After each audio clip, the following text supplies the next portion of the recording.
Welcome back to another episode of the Simone NBA Show. I'm your host, Jack Simone. You can follow me on Twitter at Jack Simone NBA. You can follow Heavy on Twitter at Heavy on Sports, and you can find Heavy at all of their other social medias next to my face on YouTube. And if you're not on YouTube, like I always say, make sure to head on over there, hit that subscribe button, get this podcast and a bunch of other great podcasts for basketball and football at Heavy on YouTube. Hit that sub button. Today, got a few topics. First and foremost, I want to talk about the idea of Anthony Davis being traded. Lakers are struggling 2-8 right now. I'm recording this on November 9th. 2-8 Lakers. Bill Simmons said on his podcast that Anthony Davis could potentially be available for trade. So I wanted to talk about that rumor, what I think of it, and then also a few possibilities if he ever did hit the trade market, which, spoiler alert, I think is probably unlikely, but we'll go through it then. I also want to talk a little bit about the Utah Jazz, not too in depth, but just how they're doing. Is it sustainable? How their players are playing? Will Hardy, just in general, because they're at the top of the West right now, and it's kind of crazy. And then lastly, I want to go over, if the season were to end today, who would be my top 5 in MVP voting? Obviously, it's very early in the season, about 10 games in, but we'll do a little check-in every once in a while throughout the season, and this will be the first one, very early MVP candidates, and kind of projecting out towards the end of the season. But that'll be it for today. Make sure to check it all out if you want certain segments. Skip through if you really want, but just me, no guests this week. We're working on more for the future, but hopefully you enjoy me talking and rambling about basketball. So let's get into AD talk. So heading into the season, I think a lot of people had this idea that the Lakers were going to be bad. Over the summer, Russell Westbrook trade rumors kind of dominated headlines. That and KD. There was the Buddy Hield Miles Turner deal that got floated around, the Jazz trade that got floated around, a bunch of other ones, Hornets, Spurs. You heard all these rumors. Nothing came through. Westbrook has been on the team through the season and actually playing pretty well. He's not shooting that bad. He's putting up decent stats. The crowd's getting behind him in LA. It's a good story, and it's good for Russell Westbrook because you kind of feel for him, or you felt for him when he was having to deal with all that scrutiny, because it wasn't really his fault. He was put in a situation where it's not really ideal for him to succeed. But this year he's playing well. Anthony Davis has been good on defense. LeBron James, you can see he's slowing down, but he's still LeBron. He's still putting up okay stats. But the Lakers are 2-8, and there's really no supporting cast around them. Sufficient enough to support them. The 3-point shooting isn't there. I saw a stat last night on Twitter, I think, that said they're the worst catch and shoot 3-point team in the last decade, something like that. They're bad. They can't shoot the ball. They don't have the right pieces. It's another poorly built roster. But Bill Simmons, on his podcast, The Bill Simmons Show, said that Anthony Davis could potentially be available for trade. So I'll read you the quote from Bill Simmons. It said, "So the Lakers lost again today. There's some buzz, just some buzzing, that AD might be available. That's plan B because the Westbrook trade or whatever they think they can get for Westbrook, and whether you want to give up those future assets, maybe that doesn't even make sense, because what are you getting if you're the Lakers?" And I understand it from that perspective. Like, if you're the Lakers, you're not going to get a good package for Westbrook. Maybe the Pacers win too many games and they want to tank for Wembanyama. And so you say, okay, we'll give you Westbrook. You give us Turner and Hield, and we only have to give up 1 first-round pick. That's great. But would adding Turner and Buddy Hield to this team make them a championship contender? I don't think so. I don't think there are pieces in the league right now that would make this version of the Lakers a championship contender. And especially nothing you could get for Russell Westbrook, because the Lakers don't really have many tradable assets. You can't trade LeBron this year because of what he signed his extension. So even if you wanted to trade LeBron and just completely gut it and start over, you can't do that. Anthony Davis is a tradable contract, which we'll get into.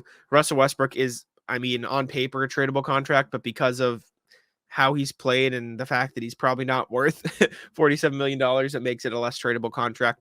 Pat Bev can be traded, but you just got him, and there's no really point, because what upgrade are you going to get for Pat Bev from Pat Bev that's going to make that sense?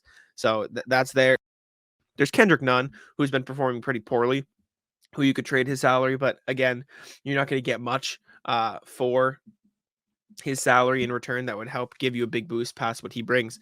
And so that kind of leaves the AD idea. And it's weird to think about them trading AD because, first and foremost, it was worth it. The trade they made, giving up B.I. Alonzo and Josh Hart, it was worth it because they won a title. Does it suck that they don't have their pick now and they won't have control of their pick for a little while? Yeah, it's tough. But you won a championship, you hung a banner, you got a ring. That's that.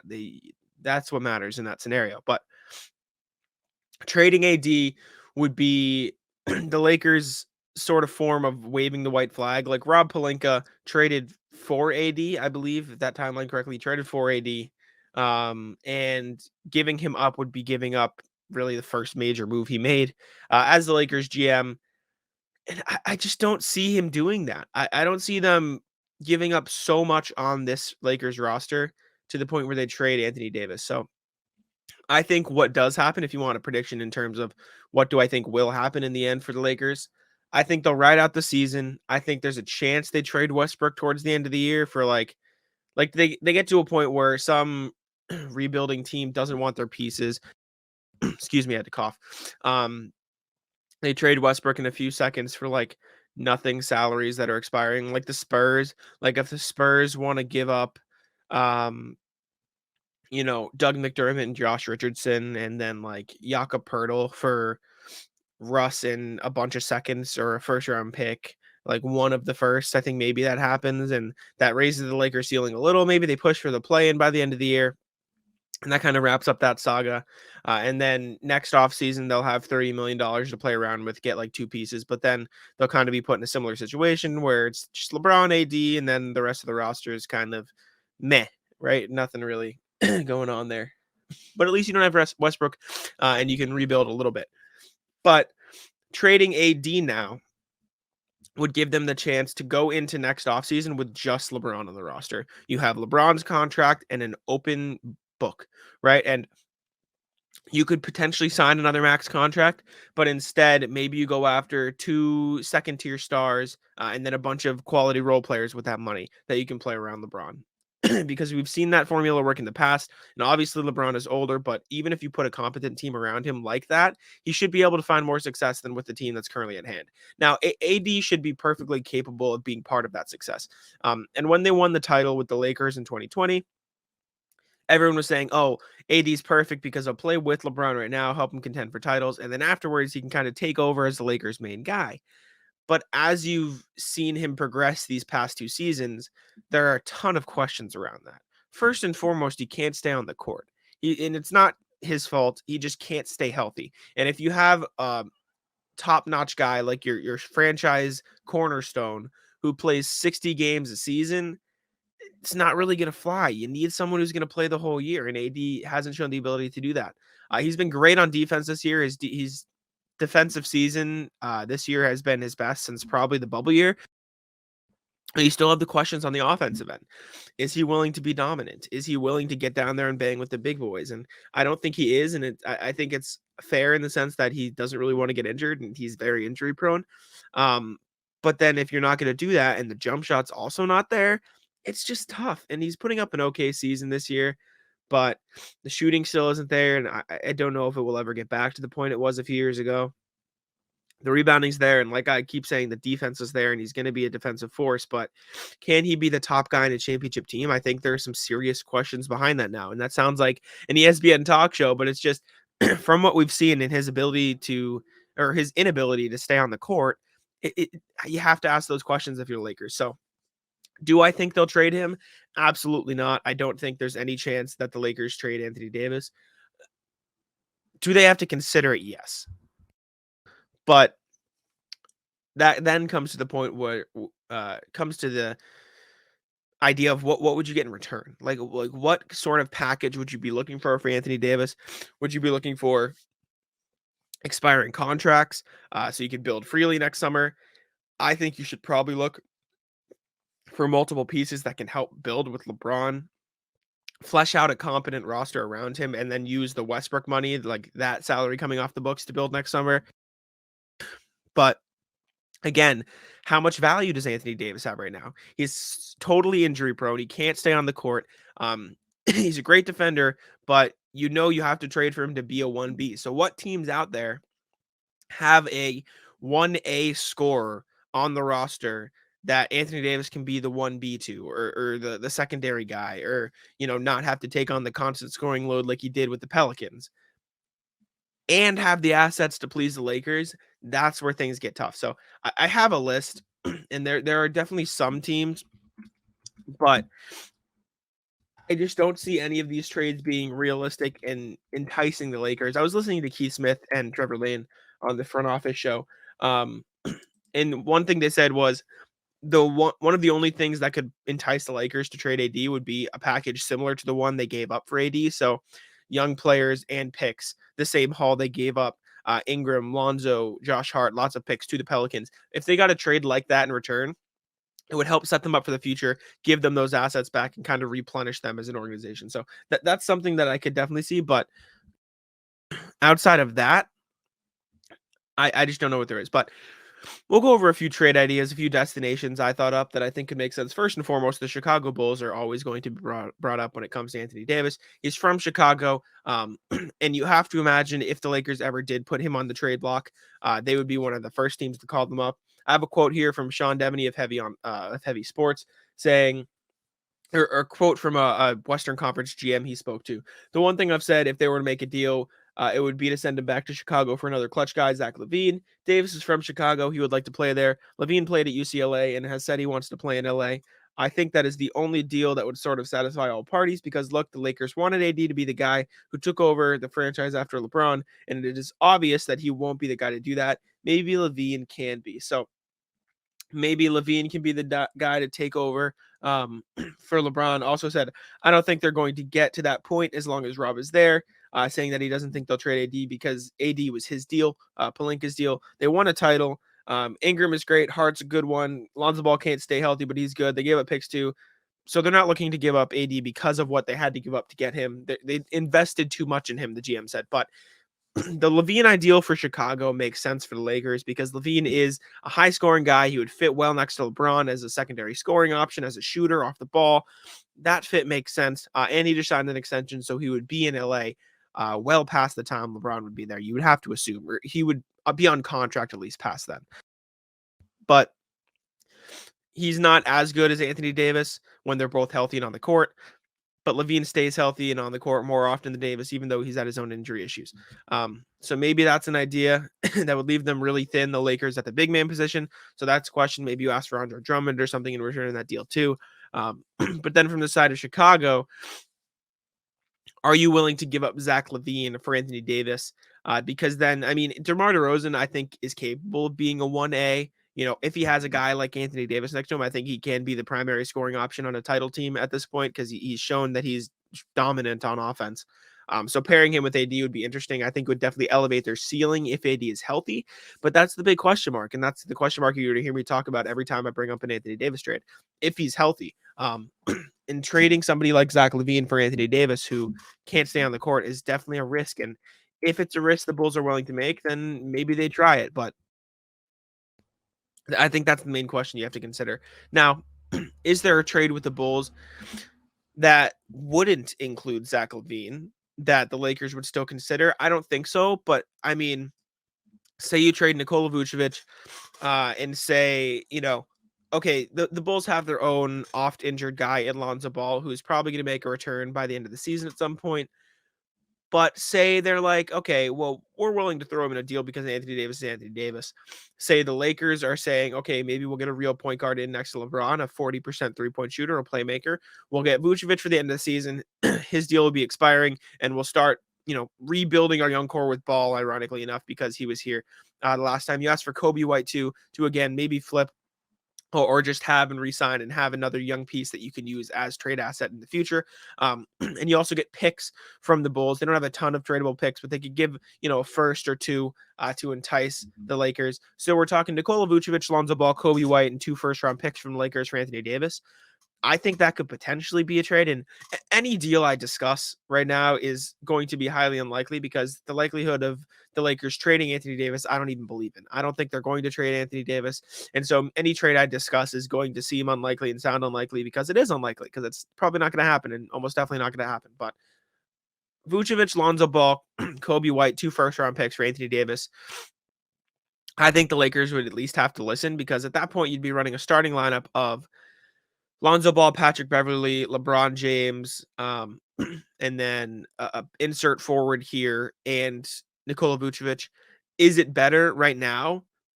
Maybe. I think there's a chance, and not because Anthony Davis is a bad player. The Lakers' defense would definitely suffer, but it would greatly help their offense, which has been horrendous this year. They need help on offense. Having Vucevic in the post, him rebounding, an actual center on the roster would be huge for them, even though he's not great on defense. They would even have a chance to re-sign him probably for less than his current contract because I don't think Vucevic is going to make $22 million on his next deal, especially at how old he is. I think he's 34 at this point, 32. Um, Having Lonzo at the point guard would be huge because, like I said, when he's healthy, he's a 40% shooter. Yes, he deals with injury issues, but you're already dealing with that with Anthony Davis, so you kind of have to take that risk. You'd also get Kobe White, who you could re-sign to another deal past his rookie deal and have another tradable asset. Maybe you give him 10, 15 mil a year. And even if you think that's an overpay for Kobe White, which it probably is, you have another tradable salary on the books, which is huge because you would have Kobe White's bird rights, which the Lakers don't have a lot of right now because they're not making their draft picks and they're not keeping players past one season. So Lonzo Ball would be a part of the future plans. Kobe White presumably would be for a little bit. You could re-sign Vooch or you could let him walk and have that free cap space. But the point is you would have more assets moving forward. You'd have some draft picks to work with in future trades. Um, and you'd have to argue that the offense might look a little bit better around LeBron James because you'd have a shooter in Lonzo, you'd have a shooter in Nikola Vucevic. Would Lonzo want to go back to LA? That's another question, and I guess that could be brought up in potential, discussions, whatever. But I don't hate this deal for the Lakers. I think a lot of Lakers fans might be angry at it, but considering how injury prone Anthony Davis is, you might have to consider it. And then if you're the Bulls, you'd be able to roll out a starting lineup of um, Io DeSunmu, uh, Zach Levine, DeMar DeRozan, Anthony Davis, and I guess Andre Drummond, or you could make Davis play the power forward, throw Caruso in that lineup, throw DeRozan at the four. You'd have Patrick Williams there as well if you want to throw him at the four. Javonte Green, you have forward depth. You probably need to add another backup big man, but you could have Davis play some center. You still have Andre Drummond off the bench. I don't hate the deal for the Bulls either. It would be risky, obviously, because you're giving up Lonzo, who you invested in. Vucevic and White, I think, are kind of null. The picks is fine, but if I'm the Bulls, I would probably do that deal as well. So that's one to consider. The next team I have, excuse me, I have a cough today. So if you hear me keep muting, that's why. The next team I have on my list to consider is the New York Knicks. Now, the reason behind this is the Knicks have a good roster. I love the Jalen Brunson signing in hindsight. I didn't hate it then, but it's looked better and better as the season gone on because they have that actual point guard and he's played great for them. But you still have this issue of Julius Randle is there. You don't love his contract. So if you could find a deal to get off of him, maybe you take it. And obviously, the idea of Julius Randle on the Lakers probably doesn't sound great to Lakers fans. But if you get a deal of Julius Randle, Evan Fournier, and then quickly your Obi Toppin, one of those two young pieces, plus a lot of picks, like you probably wouldn't get the 7 or 8 picks the Knicks would have been willing to give up for Kevin Durant. But if you can get 4 first-round picks from the Knicks, because they have a ton of picks, they stockpiled them at the draft. Danny Ainge was asking for 7 for Donovan Mitchell. They probably would have given up a bunch for KD. They won't give up as many for Anthony Davis because he's so injury-prone. But if you give up Julius Randle, Evan Fournier, Obi Toppin, we'll say, or Emmanuel Quickly, one of those two, and then 4, 5 first-round picks. That would not only give the Lakers a decently fleshed out roster because Fournier would give them much needed extra shooting and off-ball shot creation. Julius Randle would be a secondary scoring option. His shooting hasn't been great, but having a big man, having that energy in the front court, and at least he can stay healthy. So you'll have somebody constantly there instead of Anthony Davis. You can't stay on the court. And then having Quickly or Obi Toppin, a nice young piece that you can trade moving forward, or you can start to build around once LeBron leaves. That's a good core. Plus those 5 picks for A, future trades, or B, to make those picks and start having a young core again in LA. I think that's something to consider. And then from the Knicks perspective, you would have Jalen Brunson, RJ Barrett, Anthony Davis in New York. Big market team, big market stars. And that team definitely has a higher ceiling than one with Julius Randle on it, even though AD can't stay on the court. So for LA, it would be about depth and future trade assets. For the Knicks, it'd be about winning now and putting the best team possible around RJ Barrett and Jalen Brunson. So I don't hate that. I probably like the Bulls trade a little bit better because of the contract with Julius Randle is bloated, but not bad. Excuse me. Sorry. Now, Brooklyn, there's an obvious link to be made there. KD, Kevin Durant. If things continue to fall apart in Brooklyn as they have for the past few weeks with Kyrie Irving, just got news that the Nets are hiring Jacques Vaughn as their full-time head coach instead of Ime Udoka, so they abandoned that plan. So if things continue to go down a bad road with Kyrie and KD ass out again, Anthony Davis and a first-round pick for Kevin Durant could be something to consider because Yes, it would not prep you well for the future, but you would have LeBron James and Kevin Durant, uh, which is pretty insane.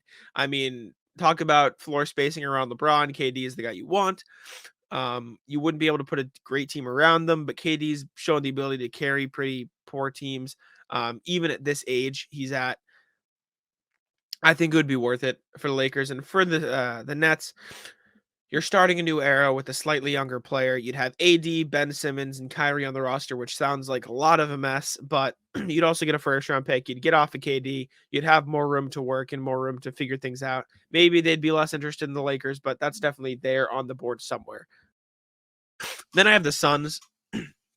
Phoenix Suns were in on the KD trade this summer heavily. So if they give up maybe DeAndre Ayton and I don't know, Mikal Bridges. I don't think they'd give up that much for Anthony Davis. Maybe they give up DeAndre Ayton, Cam Johnson, and a first round pick. Although there were reports that they weren't willing to give up Cam Johnson for Kevin Durant, so maybe they wouldn't be willing to give him up for Anthony Davis. But there's a chance that those trade rumors were, we don't want to give you Cam Johnson and Mikal Bridges, so you can't have both. So DeAndre Ayton, Cam Johnson, and a first round pick for Anthony Davis, I think would be solid. You stick AD at the center position. The Suns would have a severe lack of shooting at the power forward position at that point because Jay Crowder isn't there. But maybe then you work on a Jay Crowder trade. Dario Saric comes back. He plays a little bit. You have Torrey Craig still. He's okay. But then you have Chris Paul, Devin Booker, and Anthony Davis. And then even when Chris Paul retires, you have a few years of Devin Booker, Anthony Davis, and that twosome is solid.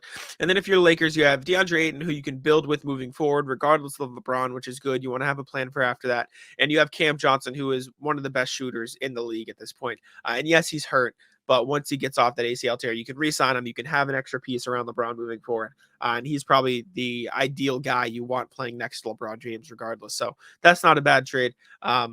So that could be an option there. I have Dallas on here as well. I don't think that one's as likely because at that point, you're talking about, Christian Wood and I don't even know Christian Wood, Tim Hardaway Jr. And picks. That's kind of poor. That's not really good value for him, but that's an option because you want to pair a defensive big man next to Lucas. Sure. I have the Kings as well. And I think the Kings actually have a sneaky, decent trade package to give up for Anthony Davis. If you give up Harrison Barnes, you give up Rashawn Holmes, so they have a big man, and then Keegan Murray. Now, trading Keegan Murray is dumb. I'll put it that way. The Kings should not trade Keegan Murray. In no world should they trade Keegan Murray. He should be on their team. He should be building in the future with De'Aaron Fox and Kevin Huerter. They had a good offseason. But last season, the Kings traded Tyrese Halliburton for Domantas Sabonis. I cannot put it past them to trade Keegan Murray for Anthony Davis. But if you give up Harrison Barnes, Rashawn Holmes, Keegan Murray, and a first-round pick for Anthony Davis, I'm not going to say I hate it. For either side. The Lakers, you'd get Harrison Barnes, who can shoot and play around LeBron James. He's having a down year, but you know what he brings to the table. Solid defender, solid shooter. He'd be great. Rashawn Holmes, who'd have an actual center to play on the roster. He could start at center. And then you'd have Keegan Murray, who, most importantly, you could build with in the future. He's a solid defender. He's a good shooter. He's a good scorer. He looks like an all-around, just solid wing player, which you need in the league nowadays. So the Lakers would have that, and they'd have a first-round pick. Meanwhile, the Kings would be able to roll out a threesome of De'Aaron Fox, who looks great this year, Domantas Sabonis, and Anthony Davis in the front court. They'd still have Kevin Huerter. They'd still have Malik Monk. They'd have to fill in some gaps at the wing position, but Anthony Davis is a star. If you can keep him healthy, which the Lakers haven't been able to do, but even if not, you'll have him for spurts, and he's an all-star, all-NBA player, so that's not a bad deal. So that's the sleeper deal, but those are the ideas I had for Anthony Davis. Again, I'm going to reiterate, I don't think any of these trades are going to happen. I don't think Anthony Davis is going anywhere, but if he were to get traded, those are some ideas I had, and, discuss amongst yourselves, I suppose. So next up, I want to talk briefly about the Utah Jazz because, well, what are the Utah Jazz? They're 9-3. They're a full game ahead of the Suns and the Trailblazers for the top seed in the Western Conference. They've won 5 home games in a row. They're undefeated at home this year. They've won 3 games in a row as I'm recording this. They're 7-3 in their last 10 games, meaning they started 2-0. They look good. The Jazz look really good. And heading into the season, most people, even I had them pegged as one of the bottom teams in the Western Conference. Oh, they're going to tank for Wembanyama. Obviously, they traded Donovan Mitchell, Rudy Gobert. They want to be in the tank race. They don't have a lot of good pieces. And they're good. They have a lot of hodgepodge of solid pieces, no real star, but they look like a team that could push for the playoffs. And the big question on my mind and a lot of people's minds is, do the Jazz and Danny Ainge break this up? I saw Bobby Manning, a friend of mine, on the Celtics beat, say they shouldn't because this team is, too good. You don't really develop chemistry like this in a rebuild often. So giving up on the squad would be, harmful to that chemistry. See some people saying, trade everything. There's still time to get into the Wembanyama sweepstakes. They've only won 9 games. I don't know. I'm kind of torn. I think at this point you kind of just push for the playoffs. And yes, Wembanyama is a generational talent. And yes, if you can dip into the lottery, you'll give yourself a chance. But they just look good. And there's a lot of times where a team starts off well and you think they're going to be good. Like the Spurs started off well this season, but now they're 5-6. It didn't look sustainable. This year, it looks like the Jazz goodness, that's not the right word, but the Jazz's talent seems sustainable. It seems like they will be able to sustain this solid play. They have the 4th best plus minus in the league at 6.1. One behind the Bucks. The only teams better than them in terms of plus minus are the Cavs, the Suns, and the Bucks. They're right in front of the Mavericks, Raptors, Pelicans, Celtics, Hawks, Nuggets. So they're in elite company. Will Hardy has done a great job of implementing a solid offensive game plan. They're a top 11 team in 3-point percentage. They take the 4th most threes per game. They take the 7th most field goal attempts per game. They shoot the 10th best in the league on field goals. They're not a great rebounding team, but they're a great passing team. They average the 6th most assists in the NBA. They get out there in the passing lanes, average 8.9 steals. That's 3rd in the league. They're just doing a lot of things good, and they average the 2nd most points per game. That's how good their offense is. They're just scoring at will. And even their defense isn't bad. They're the 8th best defense in the league, 109.3 defensive rating. You look up and down their players. First and foremost, I've said this, I think, last week, or I've said it since I was wrong. I was so wrong about the Donovan Mitchell trade. Mitchell has been great for the Cavs, but I was also right because the Jazz got a good haul. And I was looking at Collin Sexton as a guy, and he's playing well this year. He's averaging almost 15 points, 47.5% shooting from the field, 38% from 3. He's playing almost 23 minutes a night, so those are good numbers in there. 3 rebounds, 2 assists. But the real guy that the Jazz got from the Cavs was Lauri Markkanen.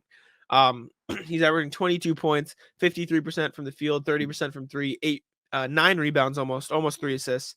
He's their star player. He's playing as the best player on the roster. Then you got guys like Jordan Clarkson, 18 points, Mike Conley, 12, Kelly Olynyk, 12 on 59% shooting from 3, which is crazy. Malik Beasley, 11 points, Jared Vanderbilt, 9 points and 8 rebounds. They've just got an all-around solid cast of guys that are all doing their job, and Will Hardy has them playing winning basketball. This is one of the best examples you have of stars don't matter, players who play the right way matter, right? Like, obviously stars win championships, but being a good regular season team is about more than that. It's about playing a good, consistent brand of basketball.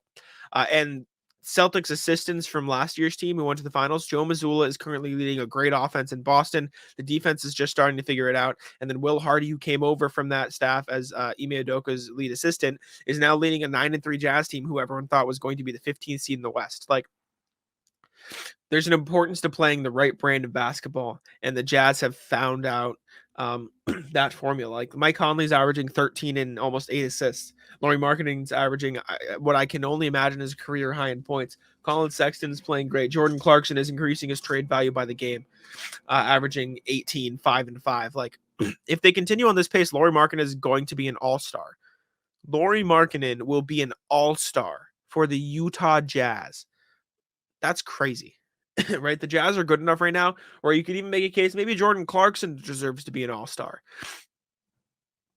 That's how good they're playing. And there's even a chance that the Jazz get no all-stars because it's team basketball. Lauri Markkanen is averaging enough points, 22, 9, and 3, where he'll probably get the nod if they're still good by the break. But it's just interesting to think about how they're playing basketball. And do I think they'll blow it up? I think there's definitely trades to be made. Jordan Clarkson could get moved because his trade value is going to be so high. Same with Kelly Olynyk.